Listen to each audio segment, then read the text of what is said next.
부활받은 한인인자예고학회 회장 권호빈입니다. 반갑습니다.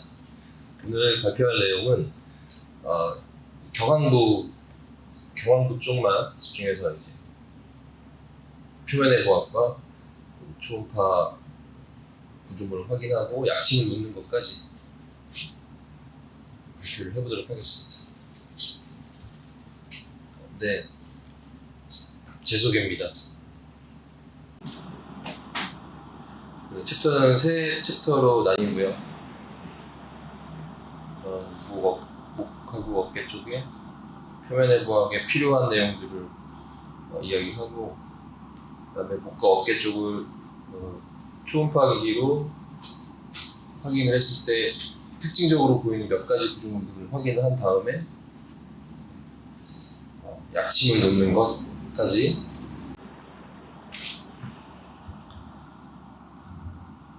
시간 관계상 중요하지 않은 내용은 좀 넘어가도록 하겠습니다. 표면내부학이라는 그냥 몸 밖에서 우리 몸을 만져서 안쪽 구조물을 파악하는 기술 정도로 생각하실 수 있는데, 단순히 그냥 우리가 갈비뼈가 어디 있지 하고 만지는 것도 그 기술이겠지만, 정밀하게 해서 피부 아래 근육과 근육 사이의 그 경계를 손으로 직접 디테일하게 만지는 그런 방법까지 연습해서, 이거 이제 한의 임상에서는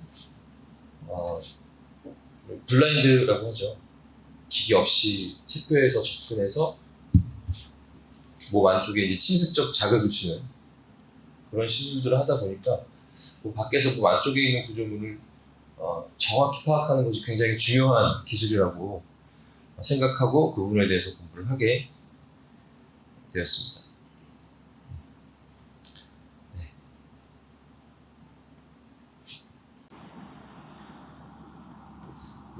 표면내부학 몸 밖에서 이제 몸 안쪽을 몸 안쪽에 있는 구조물들을 만져서 감별할 때 특징적으로 고려해야 할 부분이 있는데, 바로 내가 만지려고 하는, 확인하려고 하는 연부 조직이 물렁물렁한 조직인지 딱딱한 조직인지에 따라서 만졌을 때 그 안쪽에서 차지하고 있는 크기를 다르게 인지할 수 있다는 것입니다. 우선 근육 같은 경우는 보통의 경우 원래 근육보다 좀 작게 만져지는데, 이유는 왼쪽에 보시는 원래의 상태를 오른쪽 같이 눌러서 안쪽에 있는 구조물을 손의 느낌으로 축지를 해야 되는 거죠. 그러면 그 과정에서 저렇게 눌리겠죠. 그리고 이제 근육이라는 연부 조직은 특징적으로 물렁물렁하기도 하지만 그 텐션이 있는 부위가 좀 집중되어 있는 경우가 있습니다. 근복 쪽으로. 그쪽만 또 잘 만져질 것이고. 그래서 이 그림상으로는 이렇게 누른 만큼 찌그러지기 때문에 전체 볼륨보다 좀 작게 느낄 수 있다는 특징이 있어요. 그런데 뼈 같은 경우에는 이제 눌러서 갈비뼈를 예를 들면, 갈비뼈 위에 이제 피부만 있기 때문에 갈비뼈의 크기가 그렇게 왜곡돼서 만져지진 않는데, 대퇴골이나 상완골 같은 주변에 근육이 많이 붙어있는 연부 조직 같은 경우에는 손으로 이렇게 압박을 해서 눌러서 만졌을 때 그 위에 피부나 근육들이 덮여있고, 아무리 눌러도 0으로 수렴하진 않죠, 부피가. 그렇기 때문에 실제 크기보다 좀 더 크게 느껴지는 경우들이 더 많습니다.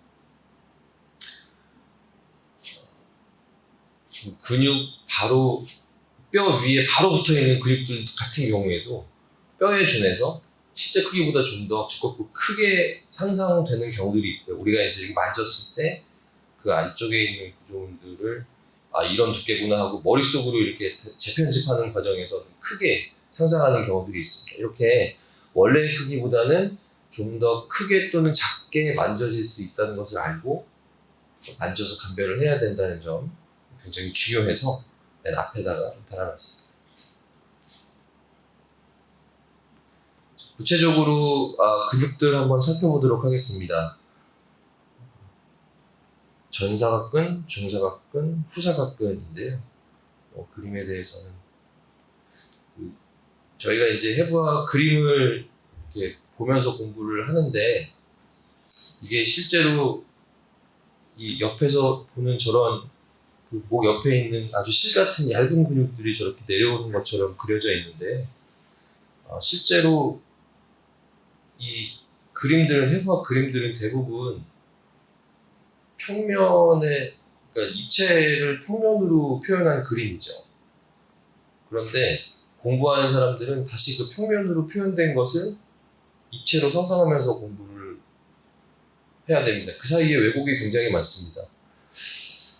그러니까 실제로 이렇게 얇은 근육들 사이사이로 공간이 있지도 않고요. 근육이 이렇게 얇지도 않은 경우가 더 많고 또 어떤 경우에는 근육이 굉장히 작아서 잘 보이지도 않고 만져지지도 않고 그런 경우가 있죠. 네. 그래서 이제 실제로 이런 해부학을 표현한 그림들 같은 경우에는 대략적인 위치와 시작점 같은 것을 공부하는 것에 목표로 하셔야 되고요. 실제로 오른쪽 아래의 그림과 같이 그 근육이 손으로 만졌을 때 어떻게 주행하고 어디에 있다는 것을 확인하는 것이 굉장히 중요하겠습니다. 전사각근, 중사각근, 후사각근입니다. 우선 목 옆에 그림을 이건 이제 모델을 저희가 만져가지고 실제로 경계를 그어서 그림을 표현한 건데요. 목 옆에 피부를 이렇게 벗겨냈다고 가정하면 근육은 이렇게 보일 겁니다. 중사각근을 가장 먼저 살펴보도록 하겠습니다. 중사각근은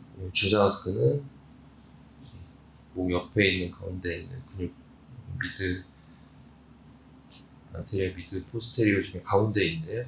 중사각근을 가장 쉽게 촉진할 수 있는 이유는 중사각근이 경추의 트랜스버스 프로세스 위를 덮고 있기 때문입니다. 목 옆을 그래서 이렇게 비볐을 때 경추의 트랜스버스 프로세스니까 옆으로 튀어나온 가시가 가장 바깥쪽에 있겠죠. 그걸 덮고 있으니까 가장 바깥쪽에서 두드러지게 만져질 겁니다. 그래서 목을 대충 이렇게 옆으로 비볐을 때 동그란 필러가 느껴진다면 그게 중사각근의 가능성이 가장 높습니다. 그래서 중사각근을 가장 먼저 찾는 것이 목 옆에 근육들, 작은 근육들을 구분하는 데 굉장히 중요합니다. 특히 이 그림에서 뒤쪽에 있는 승모근, 앞쪽에 흉쇄 유돌근, 그 다음에 쇄골 사이에 이 삼각형의 공간이 있는데요. 이 삼각형의 공간에서 뭐 신경이나 근육, 혈관들이 굉장히 중요한 것들이 많이 지나갑니다. 그 속에서 가운데쯤에 비볐을 때 가장 튀어나온 근육이 중사각근이라고 생각하시면 될 것 같습니다. 이 삼각형이죠. 이 삼각형은 쇄골 위쪽에서 앞 경계와 뒷 경계를 정확히 구분하는 그림입니다. 실제로 사각근 같은 경우는 임상에서도 많이 활용하고 있는 지점이기도 하죠.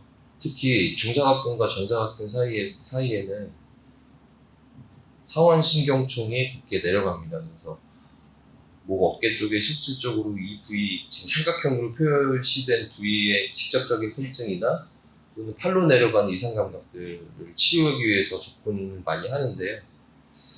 이렇게 중사각근을 정확히 집어서 침을 놓으면 주변에 뭐 신경이나 혈관 같은 연부 조직을 건드릴 필요가 가능성이 굉장히 낮겠지만 만약에 대략적으로 이 부위다라고 해서 정확히 감별하지 않고 찌르는 경우에 신경이나 혈관 같은 주요 구조물들을 손상시킬 수 있습니다. 그래서 이 부위 같은 경우에는 한 번쯤은 다 확인해 보시는 것이 굉장히 중요합니다. 예, 그 다음 두판상근입니다. 두판상근은 이제 목 뒤쪽에 굉장히 특징적으로 두꺼운 근육으로 임상에서도 많이 활용하고 있는 근육이죠. 그런데 보면 여기 대각선 아래로 이렇게 내려가는데요. 오리진에 보시면은 누칼 리가멘트 C3부터 7까지라고 되어 있습니다. 그러면은 C1부터 2까지는 두판상근이 없다는 이야기죠. 그러니까 후두골 바로 아래쪽에 약간의 공간까지는 두판상근이 덮고 있지 않습니다. 옆에서 이렇게 내려오는 거죠. 고개를 이렇게 제낄 때 가장 아픈 목 뒤쪽의 굵은 근육이라고 생각하면서 침치료를 한다고 했을 때 가운데 라인에는 이렇게 비어있는 공간이 있다는 걸 생각하셔야 됩니다. 왼쪽에 있는 그 흑백 그림은 약간 왜곡이 된 것 같긴 한데요. 저렇게 많이 비어 있는 것 같지는 않습니다. 그림마다 좀 틀립니다. 그래서 대각선 아래로 내려온다. 그 아래는 경판상근이 딱 붙어서 내려옵니다.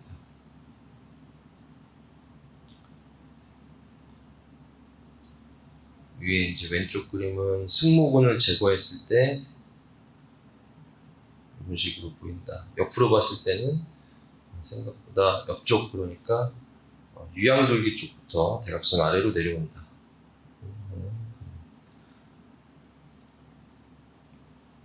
바깥쪽 마진과 안쪽 마진, 특히 이제 안쪽 마진 같은 경우가 경추 2번부터 3번까지의 그 스피노스 프로세스, 그러니까 그 위쪽으로는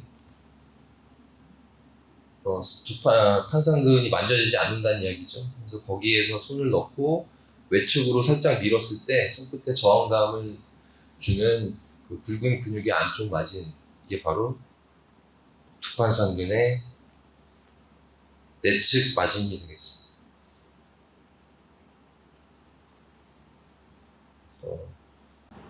그림 바깥쪽 마진은 왼쪽 위쪽에 있는 그림 보시면 이렇게 밀어서 보시면은 생각보다 손을, 이게 실제로 지금 촉진하는 그림이거든요. 그런데 여기 있다고 가리키는 게 아니라 촉진하는 그림입니다. 생각보다 보시면 근육을 세게 누르고 있지 않다는 느낌을 받으실 거예요.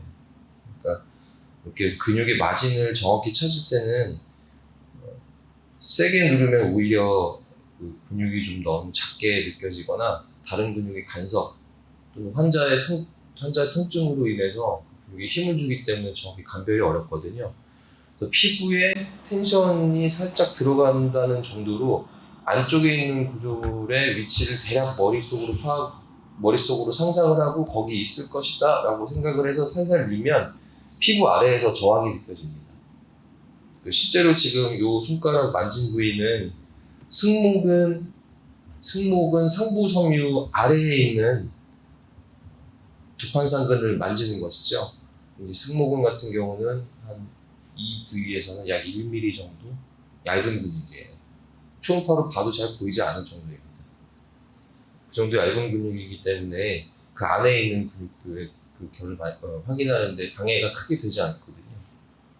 이렇게 피부를 살살 밀어서 마진을 확인하는 것이 실제 근육의 크기를 확인하기도 좋고 또 모양을 밖에서 파악하기도 좋습니다. 안쪽도 마찬가지죠. 살짝 눌러서 피부가 살짝 찌그러지는 정도의 압력으로 그 방향으로 밀어주는 것입니다. 그 다음 견갑거근입니다.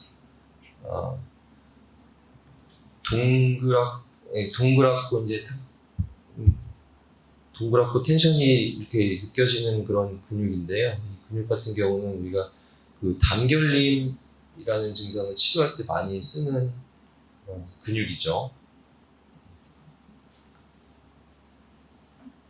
경추 1번부터 4번에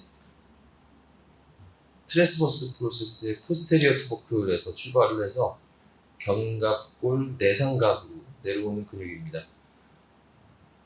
이게 이제 방금 처음에 말씀드렸던 중사각근과 두 번째 말씀드렸던 두판상근 사이로 올라가는 근육이고요. 승모근 여기 그림에 보시면 어깨 쪽, 그러니까 승모근 중부 섬유를 빠져나온 다음에는 승모근의 간섭을 받지 않고 목 옆으로, 그러니까 피부를 벗겼을 때 바로 보이는 가장 바깥쪽으로 나오게 됩니다. 그러니까 중사각근을 대충 해서 여기가 중사각근이다라는 말씀 드렸는데요. 그 뒤로 손을 넣어서 두 판상근이 두껍게 만져지는 그 사이 쪽에 동그랗고 튕기는, 탁탁 튕길 만큼의 어떤 텐션을 가진 근육 하나 발견하신다면 그게 견갑거근이 되겠습니다.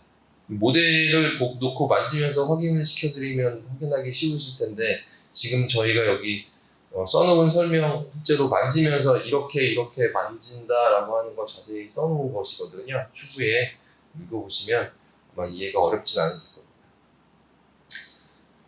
피부를 벗겼을 때의 모습입니다. 승모근을 빠져나오니까 바로 목피부 아래쪽에 있죠.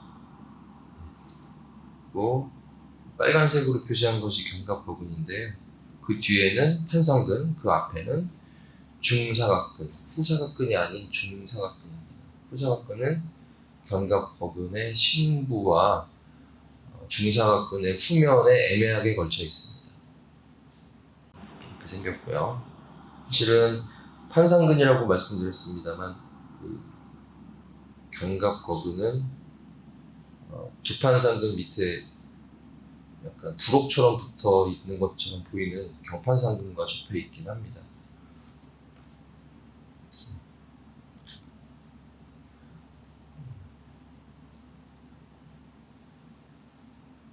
만지는 유령이고요. 이렇게 확인합니다. 승모근에 나오기 전과, 이게 구분한 이유가 승모근 같은 경우가 이제 상, 중, 하 세 개의 섬유로 나눠져 있는데, 중부 승모근 같은 경우는 섬유가 굉장히 두껍죠. 우리가 어깨 승모근 뭉쳤어요 하는 게 어깨를 딱 잡으면 중부 승모근과 극상근의 덩어리를 잡은 겁니다. 그만큼 두꺼운 건데, 그래서 중부 승모근 아래로 숨은 견갑거근은 정확히 촉진하기가 잘 되는 분도 있고 잘 안 되는 분도 있어요. 그래서 승모근의 간섭을 벗어난 부위에서 확인을 한 다음에 그 주행을 견갑골 내측 상연과 연결해서 그 주행 방향의 수직대로 만지다 보면 안쪽에 있는 섬유를 느낄 수 있거든요. 그렇게 만져야 정확하게 확인을 하지, 승모근, 두꺼운 승모근 아래에 있는 물렁물렁한 근육을 추정하는 건 간혹 정확한探촉을 어렵게 하는 경우들이 있습니다. 이렇게 이런 식으로 만져서, 이거 이제 승모근 방금 말씀드렸던 그 두꺼운 중부 섬유 아래쪽 승모근 안쪽에 있는 근육을, 견갑거근을 확인하는 방법에 대해서 이렇게 기재해봤습니다. 그 다음 소원근입니다. 어깨 뒤쪽에 있는 근육도 비슷한 방향으로 많이 주행을 하죠. 특히 이제 견갑골과 팔을 이어주는 로테이터 커프 네 가지 근육 중에 하나이죠. 소원근. 그렇긴 한데 소원근을 선택한 이유가 어깨 쪽 뒤쪽에서 소원근을 정확히 찾는 것이 가장 어려운 것 중에 하나인 것 같습니다. 근육 중에는 대원근은 크기가 크고요. 그 다음에 견갑골의 뒷면, 견갑극의 아래와 견갑골을 다 덮고 있는 극하근 사이에 있는 작은 근육이거든요. 실제로 초음파로 봐도 작고요. 이 원근, 테레스라고 하는 그 뜻이 동그랗다는 뜻이죠. 그래서 초음파로 봐도 모양이 동그랗게 생겼습니다. 크기가 작고, 그런데 가장 문제를 좀 많이 일으키는 근육 중 하나인 것 같아요. 왜냐하면 소원근 아래쪽으로 소원근이 이제 문제를 일으키면 그 근처를 지나는 신경이 굉장히 많이 자극을 받거든요.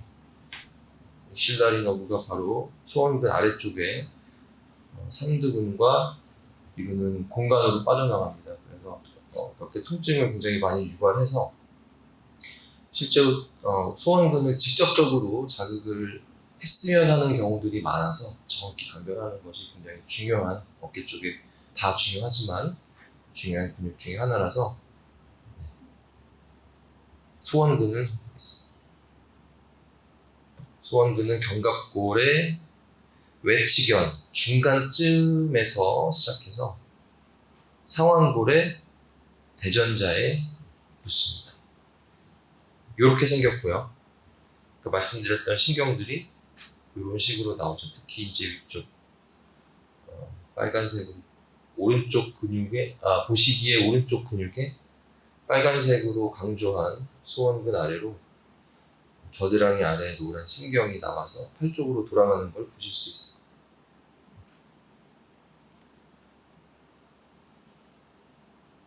이제 단독으로 이렇게 근육이 있으면 참 찾기가 쉬울 텐데 두꺼운 삼각근에 일단 덮여 있습니다. 삼각근을 치워도 두꺼운 극하근과 두꺼운 대원근 사이에 조그맣게 붙어 있거든요.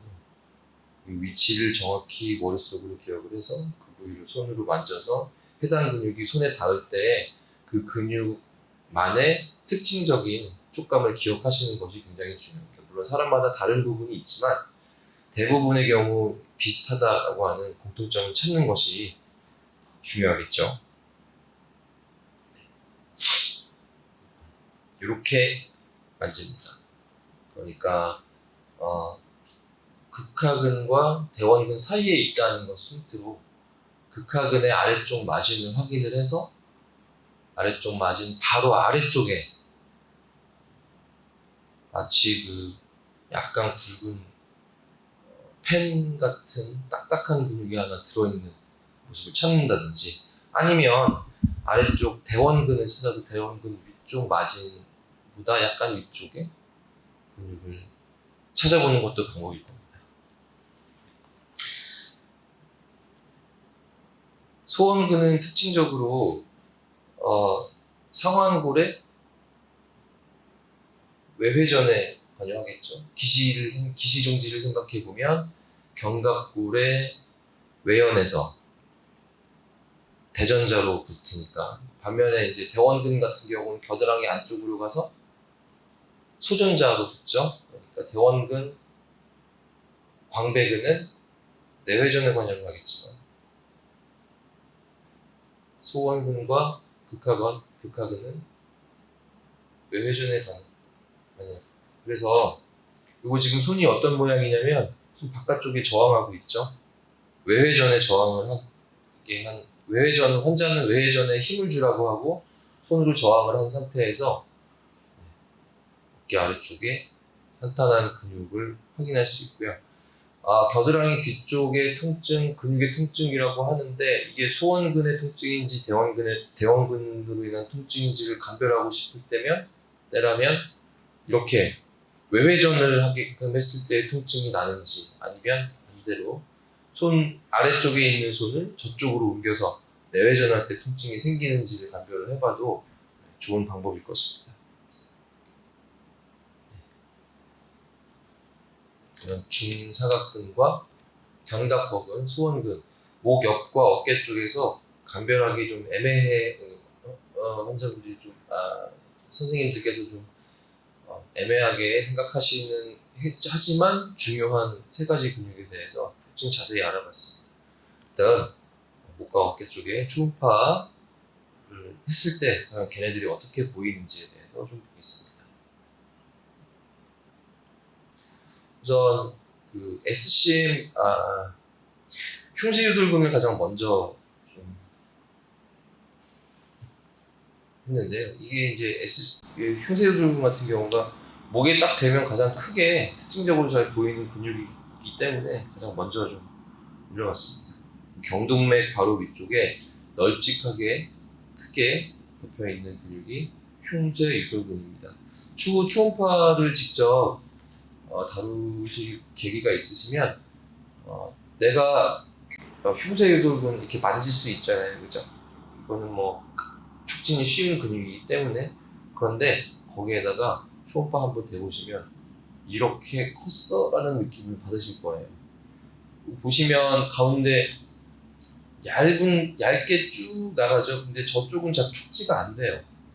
그러겠죠.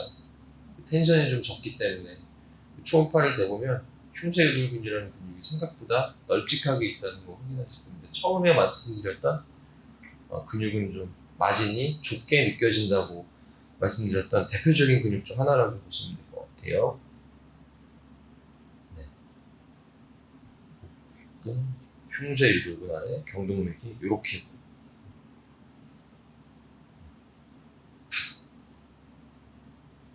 아까 말씀드렸던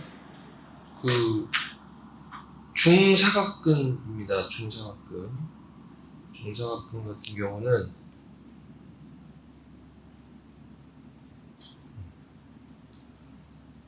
노란색으로 표시한 상완신경총이라는 부위에 이제 근처에 우리가 약침 시술 같은 거를 하는 경우가 많거든요. 그럴 때도 굉장히 중요하기도 하고 목 근처에 구조근들 경계를 파악하는데도 안 되죠. 네, 중요합니다. 이렇게 보입니다. 그래서 전사각근과 중사각근, 안목 갈비근과 중목 갈비근 사이에 상완신경총이 내려간다는 해부학적인 지식은 다들 있으실 텐데 초음파로 단면을 보면 이렇게 가운데 일렬로 동글동글하게 경추로부터 신경이 줄지어 내려오고 있는 것이 보이시죠? 상완신경총입니다.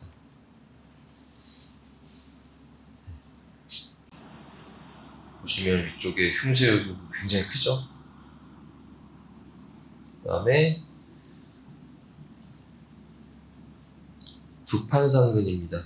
두판상근은 우리가 목 뒤쪽을 초음파로 딱 댔을 때 몇 가지 근육들 굉장히 많이 보이거든요. 그 중에 뭔가 좀 지표로 사용하실 수 있을 만큼 특징적으로 크고 굉장히 보시면 머리 넓은 두판상근, 그 다음에 두반극근, 이쪽에 상부 승모근 굉장히 얇죠.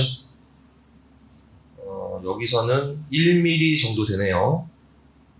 빗근 이렇게 목 뒤쪽에 근육들이 여러 겹으로 있죠. 그 중에 가운데 두판상근을 촉진을 하고 초음파상의 모양을 확인하신다면 그 근육을 기준으로 주변 근육들을 확인하시는 데 굉장히 도움이 많이 되는 근육입니다.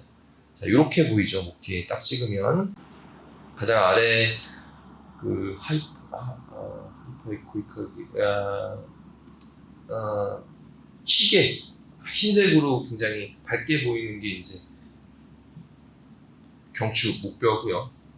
제일 위에 승모근 약 1mm 정도 되는 얇은 조직이 승모근입니다. 그 위에 뿌옇게 보이는 건 피부 아래 지방이겠죠. 승모근 아래 바로 두 판상근이 있고요.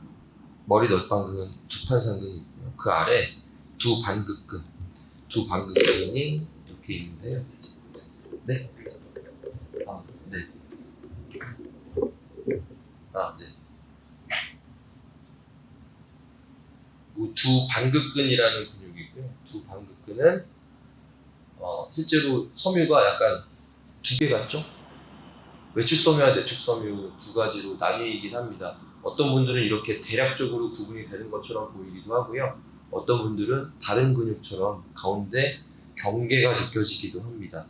그 안에 이제 경반극근, 그다음에 다혈근 이렇게 층이 있는데 가장 위에 승모근 아래 이렇게 특징적인 두판상근의 모습을 확인하실 수 있습니다.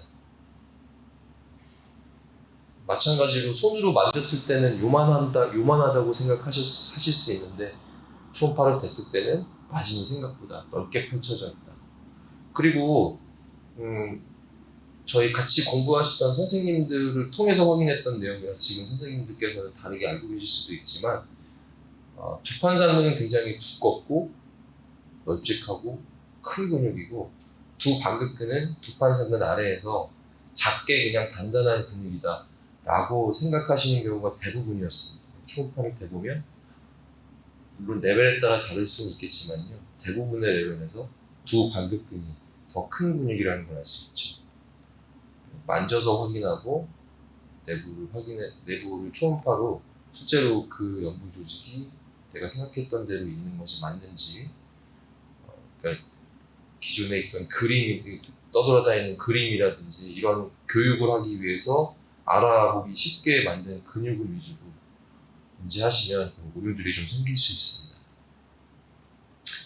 그 다음에 견갑거근입니다.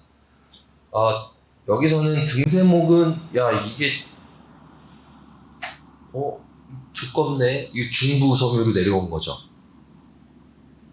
승모근 중부섬유로 내려왔더니 이렇게 두꺼워집니다. 그 아래 승모근을 탈출하기 전 어깨 올림근 견갑거근을 보고 있는 그림입니다.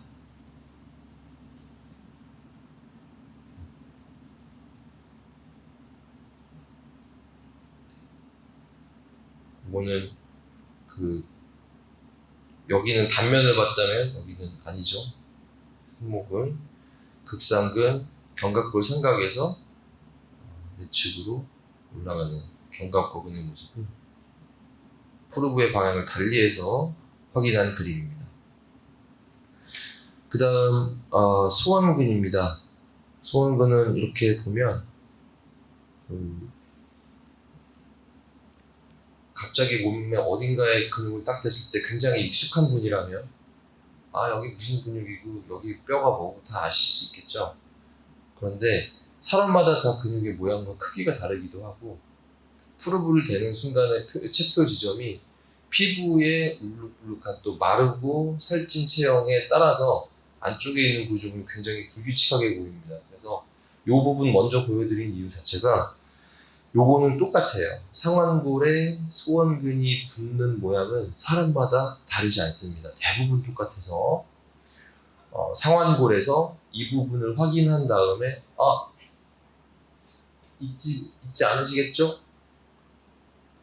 소전자 아래쪽으로 붙는 요 모양 확인한 다음에 저 동그란 단면이 끊기지 않도록 쭉 트래킹을 하면 그게 소원근 계속 보시는 거겠죠. 자, 실제로 소원근은 이렇게 생겼습니다. 근데 왜 자꾸 이게 화면이 이렇게 되지? 이렇게 사실 동그랗지 않습니다, 그죠? 그런데 대략 동그랗게 생긴 건 맞아요. 극학은 옆에 부속으로 붙어 있는 것 같은 작은 근육이고 마진이 잘 보이지 않는 경우도 많습니다. 족발을 보면 이렇게 보이고요. 그리고 극학은이 아니라 소원근을 자극하고 싶다면 이 작은 범위. 근데 중요한 건 이 위에 팔 쪽으로만 가도 두꺼운 삼각근이 다른 방향의 결로 덮고 있죠. 그래서 정확히 소원근을 찌르기가 좀 쉽지 않아요. 그런데 이렇게 확인을 하시고 나면 만약에 이 사이에다가 저희가 약침을 많이 놓거든요. 이 사이, 그러니까 이 근육과 이 근육의 사이 근막에 약침을 통해서 압력을 해소하고 두 근육을 따로따로 잘 움직일 수 있게 정확히 여기다가 바늘을 이렇게 넣는 것이죠. 이렇게 하면 이 모양 하셨다가 추후에 확인하시면 어렵지 않습니다. 네. 마지막으로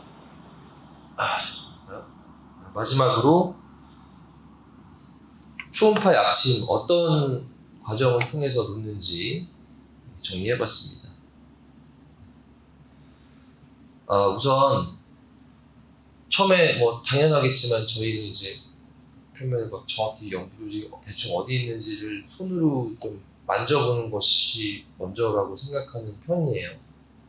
손을 먼저 씻고 멸균 라텍스 글로브가 준비되어 있으면 당연히 끼는 것이 좋겠죠. 손을 만진다면 거기 이제 시술을 할 거니까 멸균된 라텍스 장갑을 사용하는 것을 권장합니다.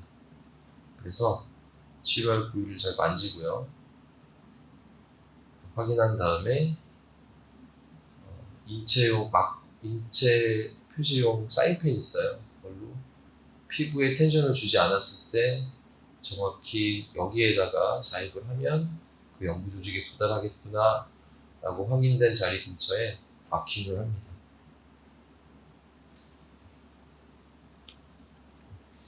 처음에 이제 알코올 수압으로 이렇게 하고요. 요거 지금 짚은 자리가 아까 강의 드렸던 내용 중에 견갑거근에 해당하죠. 견갑거근의 외치견과 내치견은 손으로 구분해서 그 가운데에 견갑거근이 지나간다는 것을 보여주고 있습니다.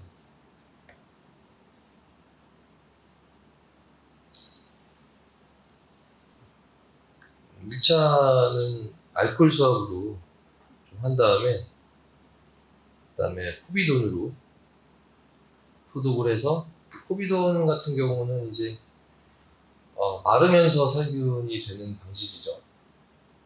30초 정도 기다린다 라고 되어 있는데 마를 때까지 잠시 기다린 다음에 그 위에 멸균 초음파 젤을 발라서 초음파 탐초 기기를 대고 확인을 하면 됩니다. 그 오염 같은 경우는 환자분의 몸에 있는 자가의 균이 몸 안쪽으로 바늘과 함께 들어가는 경우도 있지만 생각보다 저희 초음파 기계로부터 기계에 다른 사람 했던 거 이렇게 붙이면서 들어가는 경우도 있겠죠. 그래서 초음파 프루브 자체를 소독을 좀 하는 것이 좋은데 이 초음파 프루브의 앞면에 포비돈 같은 용액을 자꾸 바르면 그 안쪽에 있는 고무재질의 그 프루브 표면이 경화되거나 하는 가능성이 높아요. 그래서 수술용 드레이프 같은 것을 그 프루브 앞쪽에다가 싸주는 것이 좋습니다. 그 초음파 화면 확인하는데 방해가 전혀 되지 않거든요. 단 이제 그 사이에 공기가 최대한 들어가지 않도록 바짝 붙이는 게 중요하겠죠. 그 다음에는 이제 거기에 포비돈을 발라도 되고 알코올 좀 닦아도 되고 하니까 그 초음파 하실 때 아까 알코올 솜 소독을 먼저 말씀드렸는데요. 알코올 솜이 알코올 자체도 살균이 됩니다. 알코올 자체도 이제 균을 죽이는 효과가 있죠. 그런데 알코올로 소독이 안 되는 균들도 많죠. 그러니까 세포벽에 침투해서 터뜨리고 이런 과정들이 있긴 한데요. 그 알코올 자체가 균을 죽인다고 생각하시는 것보다 만약에 물로 우리가 이거 닦겠다고 생각하면 잘 마르지 않잖아요. 알코올 70% 정도의 농도로 닦으면 금방 마릅니다. 젖은 수건으로 물리적으로 균을 닦아낸다고 생각하시고 박박 닦는 것이 굉장히 중요합니다. 그러니까 알코올로 균을 죽인다 생각하시는 것보다 젖은 수건으로 물리적으로 균을 밀어낸다고 생각하시면 훨씬 더 소독이 잘 되고요. 프루브 표면을 닦을 때도 드레이프 표면 위에다가 알코올 담가놓고 한참 있으면 소독이 잘 되겠지만 그거보다 박박 닦는 것이 굉장히 중요하다는 거죠. 그 다음에 포비돈 소독을 하면 됩니다. 그래서 소독을 한 이후에 시술 부위 근처 소독을 해놓고 그 다음에 인플레인으로 할지 아웃플레인 그러니까 초음파 화면에 바늘을 보이게 할지 아니면 반대쪽 화면 바깥쪽에 평면 바깥쪽에서 들어갈지를 결정을 해서 그 시술 부위 또한 저희가 아까 처음에 소독했던 건 혹시 모르니까 시술의 대상이 되는 연부조직 위쪽에 탐축자가 닿는 부위겠지만 우리가 바늘이 들어가는 부위는 그 위가 아니죠. 왜냐면 그 위는 초음파 기기가 덮고 있으니까 바늘을 어디다 찌를지를 결정을 해서 거기를 소독을 해주신 다음에 시술을 하면 됩니다. 자, 시술을 하고 나면 바늘을 제거하고 그 밴드를 붙여주시면 되죠. 이렇게 소독 마무리를 하시면 되고요. 대략적으로 23게이지 정도의 바늘을 기준으로 만 하루 정도는 물이 닿지 않게 지도를 하시는 것이 좋고요. 26게이지 이하라면 만 하루 정도 이내에도 잘 아무는 것 같긴 합니다. 네, 마지막으로 SLS 트라이앵글이라고 저희 학회에서 이름 붙인 자리에 실제 시술을 어떻게 하는지에 대해서 정말로 경삼변간이라는 이름으로 연구된 자리입니다. 경삼변간이라는 SLS 트라이앵글은 해부학적으로 위치가 견갑거근과 지금 네모칸 요 네모 안에 있는 건데요. 견갑거근과 경판상근입니다. 견갑거근과 경판상근이 상후거근 사이에서 교차합니다. 그러니까 경판상근은 상후거근 아래로 들어가고 견갑거근은 상후거근 위쪽으로 나와서 견갑골 내생각이 붙거든요. 이렇게 세 근육이 교차하는 지점 이쪽으로 신경과 혈관이 이렇게 빠져나옵니다. 저 신경의 이름이 견갑배신경입니다. 우리가 단결림 증상이라고 말하는 어깨 잘 돌아가지 않고 견갑 안쪽이 찌르듯 아프고 어떤 동작에서는 안 아프다가 갑자기 경련성으로 근육이 수축하기도 하고 근육이 짜릿하게 통증이 목역과 견갑골 내측으로 퍼지기도 하고 그렇죠. 단결림 증상 어떤 증상인지 아시죠? 그 증상이 유발하는 범위를 그림으로 그린 다음에 추후에 견갑배 신경이라는 신경의 분포를 한번 보시면 정확히 일치하는 걸 확인하실 수 있습니다. 그런데 신경들이 주행을 할 때 어떤 신경은 근육을 뚫고 나가기도 하지만 대부분의 근육이나 혈관들은 근육과 근육 사이를 비집고 나가는 경우가 많겠죠. 그 중에 이렇게 여러 근육들이 겹치는 부위는 뭔가 물리적인 압박이 쉽게 될 것 같이 생겼습니다. 그래서 저기에 단결림 증상에 저쪽에 견갑배 신경이 모종의 물리적인 자극 또는 근육 사이에 윤활이 덜 된 상태 등등으로 인한 자극이 생길 것이다라고 추정을 하고 저 부위에 시술을 해보기 시작했습니다. 초음파로 보면 이렇게 보입니다. 자, 요거지만은 입체적인 모양이 이렇지만은 보니까 이렇게 생겼죠. 승모근 아래쪽에 두 판상근과 경판상근과 견갑거근 사이로 쭉 내려가다 보면 여기 이제 원래도 애매하게 표시가 잘 안 되는 경우가 많습니다. 이 경계가 뭐냐면 여기가 상후거근이 되겠죠. 그러니까 상후거근 표면으로 견갑거근 내려가고 상후거근의 심부로 경판상근이 내려가는 요 갈라지는 지점에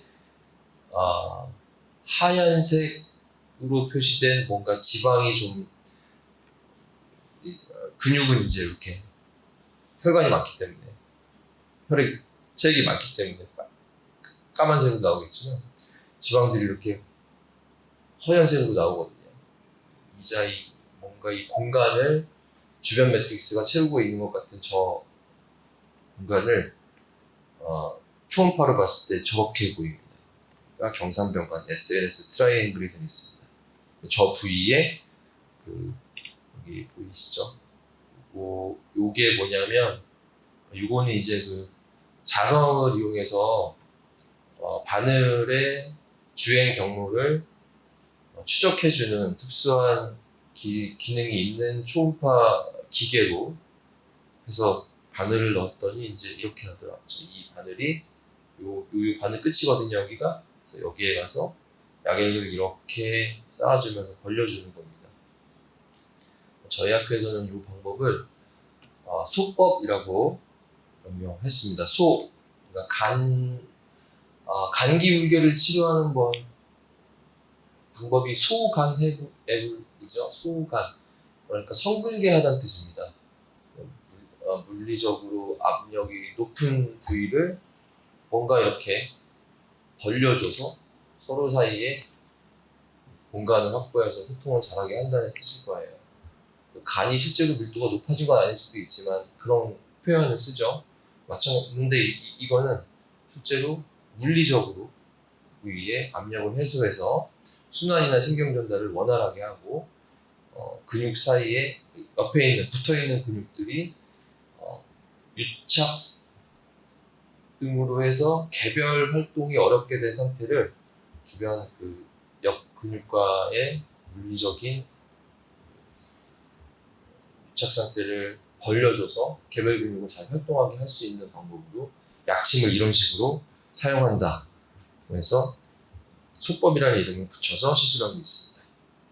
네, 오늘 발표 여기까지입니다. 감사합니다.